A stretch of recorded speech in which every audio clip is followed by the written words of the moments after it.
Hi everyone, this is Arad from English for Everyone, and today in this video I'm going to talk about an idiom or a proverb in English, and that is don't bite the hand that feeds you. Don't bite the hand that feeds you.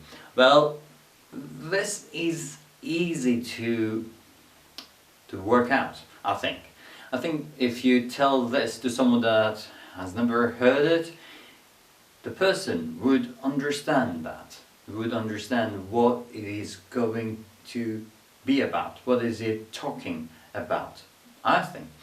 Well, that is, imagine you feed someone, or an animal or person, let's say, or baby, and then when you do that, they bite your hand, okay, they bite your hand. What happens? You do not like to feed them anymore because it's painful. You do that and they do not appreciate it.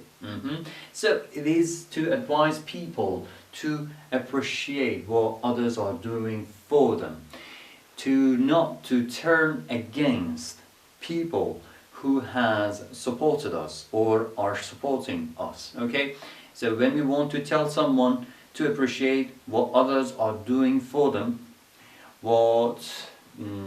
when they gain some support from some people, friends, or a company or organization, something like that, not to turn against them, not to repay what they have paid them in a bad way.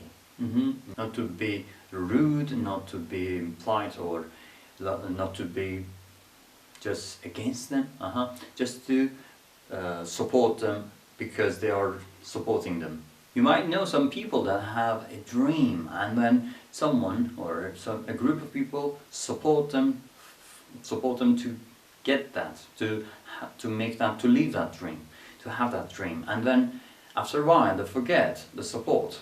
They feel that this has always been there.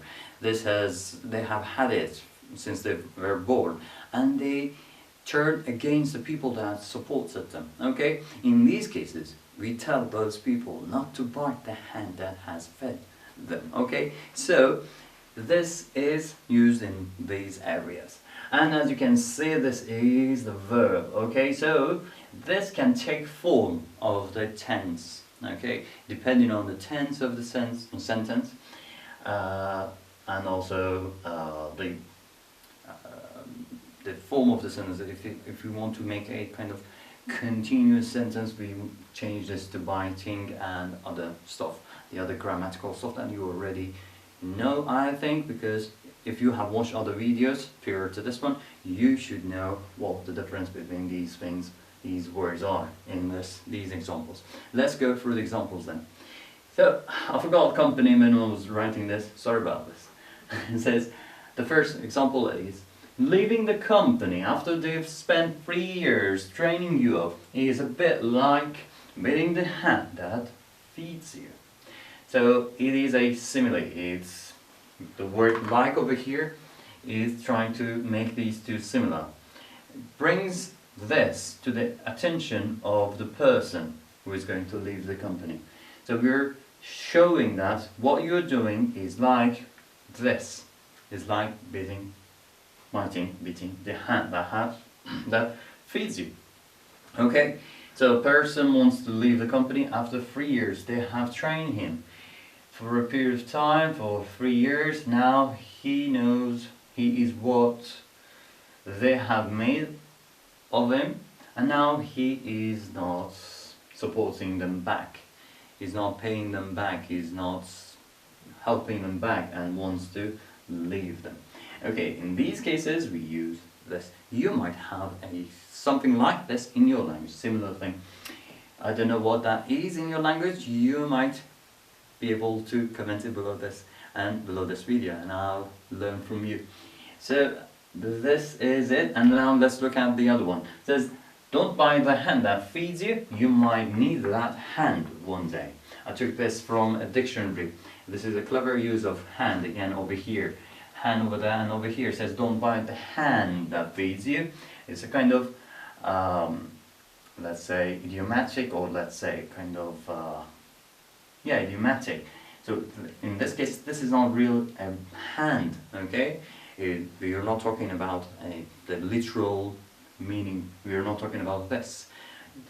In this case, hand might be some money, hand might be some, I don't know, support, some votes, some other things, but it is used again over here, and that is a clever use of the word. It says you might need that hand one day. In this case, we're using the word hand, but again, although this is just this word, hand, this means something different again. Whatever the meaning of hand over here is repeated over there. Alright, now let's look at the third one. The college gave me a scholarship, so I shouldn't bite the hand that feeds me and criticize its hiring policies. So the person is advising himself not to do that and not to criticize, and is thinking that this is not a good idea. I shouldn't do this. And yeah, as you can see over here, what I wanted to tell you is I shouldn't bite. Instead of saying don't bite, because don't bite is when we talk to someone else. Tell them not to do that. Say don't do that, don't bite. The person is talking to himself, so he or she is using this word over here, shouldn't. Because, so I just want to bring your attention to this point that you might use a different auxiliary instead of don't. You might use the other tense of this word. So this is dependent on the other sentence, so they take form of each other. And over here you changes to me because the person is talking to himself. So these are the things that we need to be careful. And if we use what we know from grammar, then we haven't learned one sentence. We have learned lots of sentences because we can change different parts and then make many sentences. So hope this has been useful, hope you have learned something from this, and also hope you comment what this idiom is, this proverb is in your language, so that I can learn something from other languages. I like to see your comments below the video, and I'll see you in the next video. Till then, bye bye.